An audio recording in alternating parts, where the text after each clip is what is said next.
All right, so problem one, sample of size n equals 40. I'm going to list all the information that we can gather here from the problem.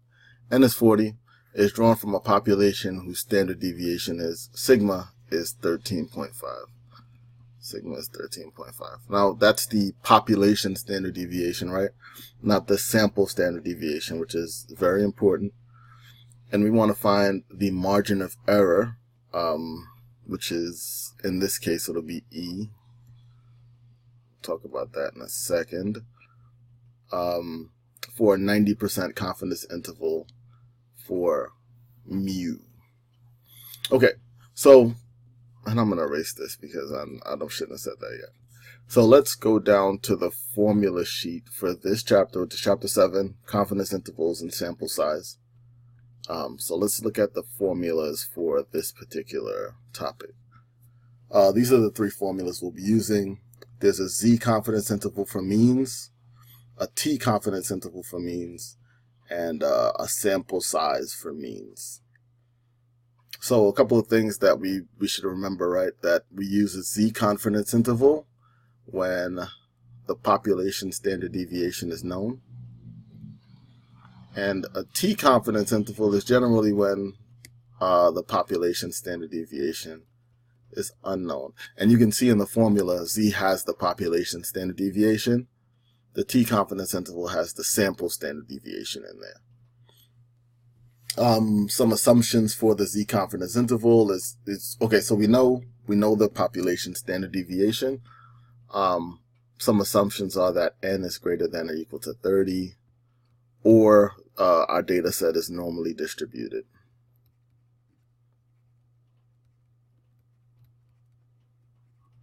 We're good to go with those. We're good to go with this Z confidence interval for means. Part of the formula here is this Z alpha over 2 times sigma divided by the square root of N.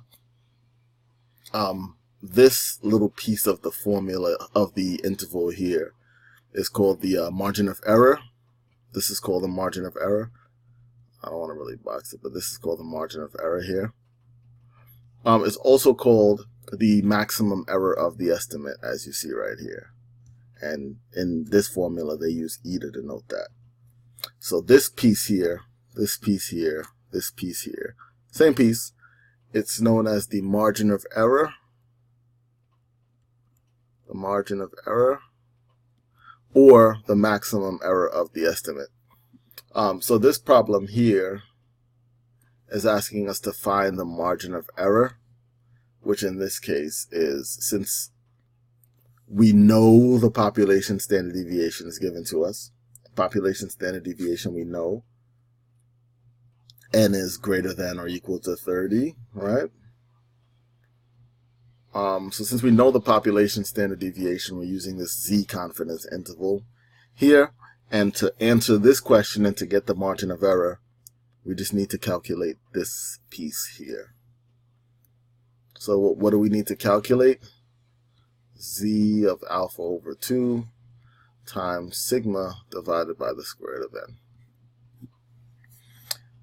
All right, so we know sigma, that's 13.5. We know N, that's 40.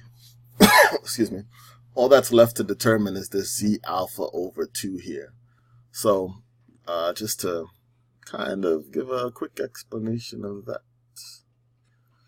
Here's my mean here. And in this case, if we're talking about Z values, this would be 0, whatever. So what we're saying is we want a 90% confidence interval. So we want this area in here. This area in here to be 90.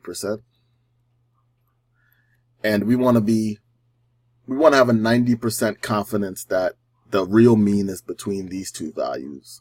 The actual population mean is between these two values here, between these two values here.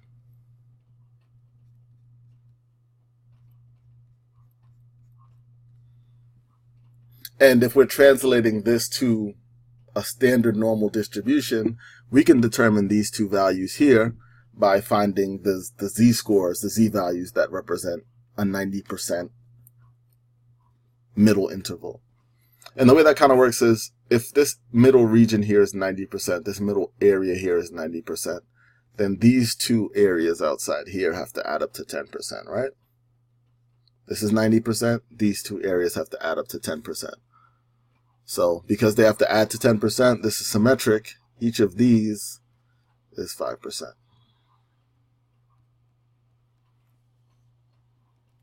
And this idea carries over no matter what kind of confidence interval I'm asking you about.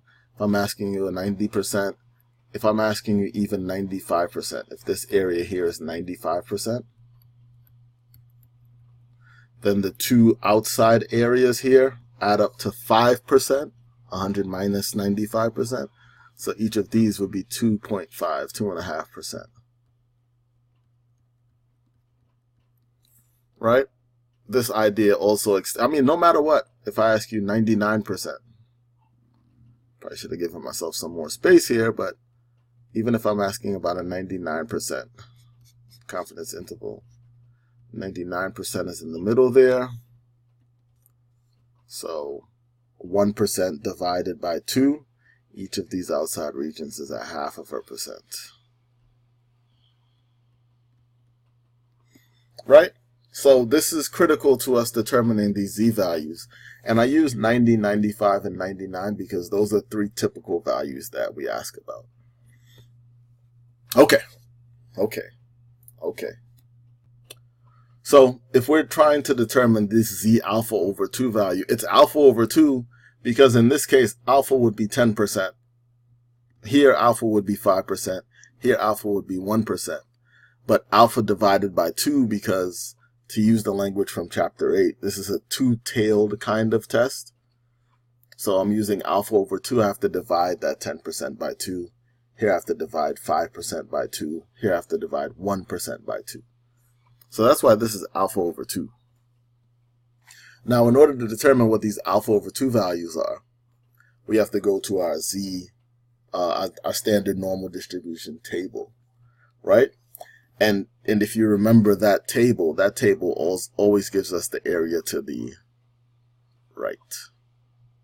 That always gives us the area to the right, right? That table always gives us the area to the right of this particular value. So all we're doing is we're just looking for this particular area right here on our z table, and that'll give us this c alpha over 2 value. And since this is symmetric, we can use the negative value here, positive value here. So for this one, I'm looking for 5%, which is 0.05. If I divide that by 100. Here I'm looking for 0.025. Divide 2.5 by 100. Here I'm looking for 0.005. Once I find those values on my z table, I can determine the z. Once I find those areas, those probabilities on my z distribution table, I can determine the actual z-score. So let's look for 0.05 first. We're looking for this little area here. This is 0.05 to the left of whatever that z-value is. So I'm looking within the table here, right? Remember, this table gives us the area to the left of z. So if I look for the area 0.05 here, then I'll determine that z-value that gives that. So let's see, 0.05, 0.05, 0.05, 0.05. So here's 0.0505. Here's 0.0495. So again, here's 0.0505. Here's 0.0495. So I should be right in between negative 1.64 and negative 1.65. Right in between negative 1.64 and 1.65. So we can say negative 1.645.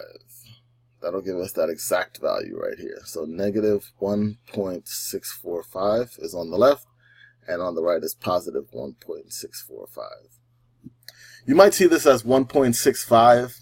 That's okay. You can approximate it to be 1.65. That's fine. They'll both work, right? But 1.645 is just more exact.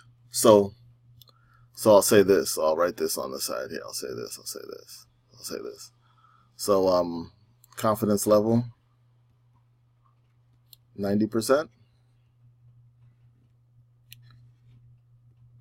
Z alpha over 2, 1.645. Yep.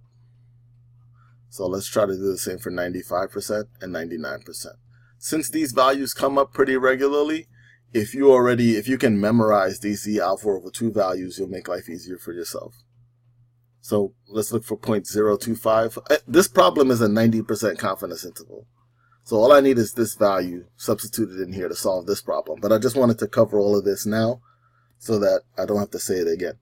So 0.025, let's scroll all the way down.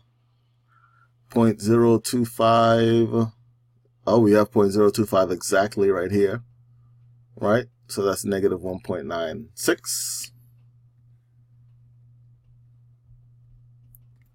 So this Z value here is negative 1.96. This positive is 1.96. So let's say 1.96 is that Z alpha over 2 value,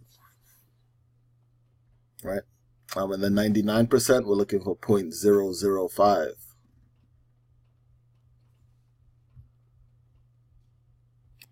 So let's see.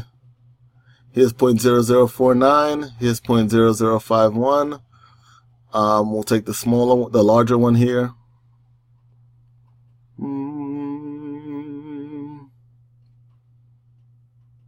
We'll take the smaller one actually.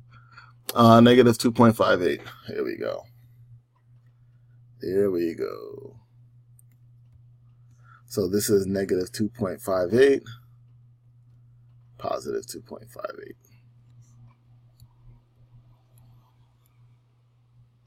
So this is something that's worth remembering if you can, right? Worth internalizing if you can. Confidence level of 90%, that Z alpha over 2 is 1.645.